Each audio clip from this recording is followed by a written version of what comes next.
Hey guys, Jonathan here with Greenline Service with some fuel information for you today.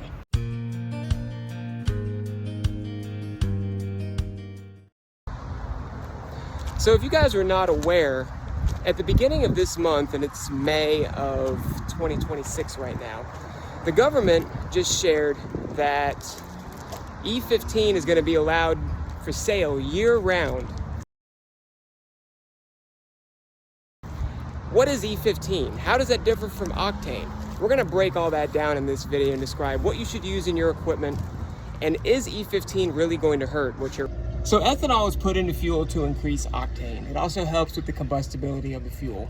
Most gas that we're getting out of the pump is E10, and what that means is it's regular gasoline blended with 10% ethanol.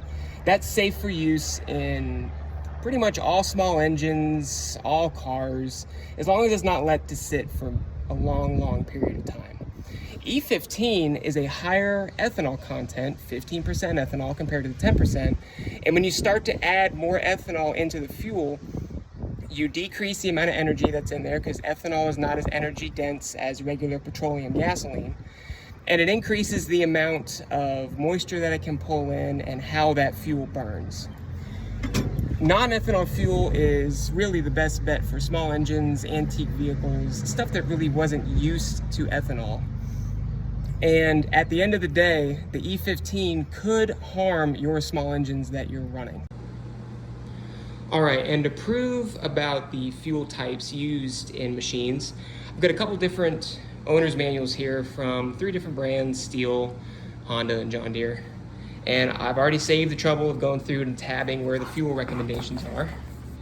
On page 70-1, gasoline fuel, and it says, you can see it right here, fuel blends of unleaded gasoline with maximum 10% ethanol or 15% MTBE, which is no longer used, are also acceptable.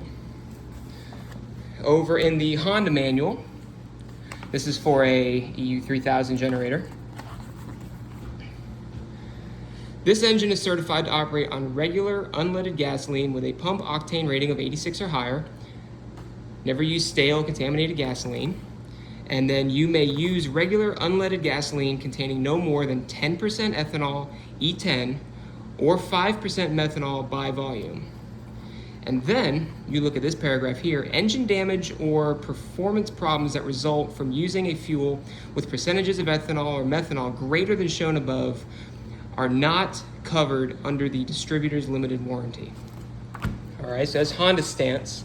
Steel, which this is RB400 pressure washer, they have a separate book from Kohler for the engine. And on that page, we look down here at add fuel. Note, E15, E20, and E85 are not approved and should not be used. Effects of old, stale, or contaminated fuel are not warrantable. It has to be octane rating of 87 or higher, and gasoline up to 10% alcohol is allowed, but nothing higher than that. So what's really the harm in running E15 gas in your small engines?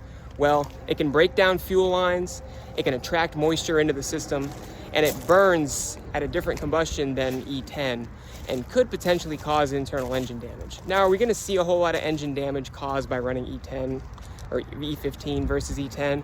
Probably not, but fuel system deterioration is a huge issue with running this fuel. The other thing too is that if we find out you have E15 in the unit and we tell the manufacturer, your warranty's voided. But Jonathan, you ask, in those manuals that you showed us, they were all talking about octane rating, 87 octane. What is octane? Well, octane is the resistance of the fuel to burn. And what that means is engines that are built for higher performance, higher compression, turbocharged gasoline engines that have those items on them, the higher octane allows the fuel to burn slower and prevents pre-ignition or detonation of the engines. Small engines don't have super high compression, and they are allowed to run 87 octane regular gasoline. The octane really does not benefit these engines since they're not super high performance engines. One thing that I forgot to mention is fuel additives. And fuel additives are great no matter what kind of fuel you're using. They help treat ethanol degradation, help treat fuel degradation, and are awesome to use in your machine. We sell the Startron brand here. Staybill is another great brand that you can use and recommended for either non-ethanol or E10 blended fuels. So what's the key takeaway here? Per manufacturer specifications, do not run E15 in your engines. You could cause damage to them, especially if the gas sits for a long period of time. E10, or preferably ethanol-free fuel, is for sure what's recommended in these small engines. If you have any questions, feel free to reach out to us here at Greenline Service, greenlineva.com, and 540-373-7520. We'll keep you running all summer long. Thanks for watching.